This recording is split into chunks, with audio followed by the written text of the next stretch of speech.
ఆర్థిక వ్యవస్థ చాలా ఇబ్బందికరంగా ఉంది. ఇంకా డబ్బులు లేవు. 10 లక్షల రూపాయలు అప్పు చేసి వెళ్ళిపోయారు.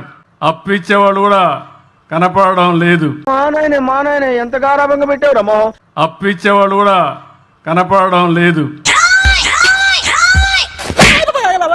మిషన్ నడుస్తుంది ఇక్కడ. మరి అదే నిజమైతే మీ గవర్నమెంట్ వచ్చిన తర్వాత మొదటి సంవత్సరం 2024-25లో బడ్జెట్ ఎస్టిమేట్స్ లో మీరు చూపించింది ఎంత? 93,254 కోట్లు. మరి అప్పు పుట్టేదానికే అవకాశం లేదన్నప్పుడు మీరు అంతకుముందు 79,000 చిల్లర అయితే మీరు 93,204 కోట్లు ఎట్లా చూపించారు?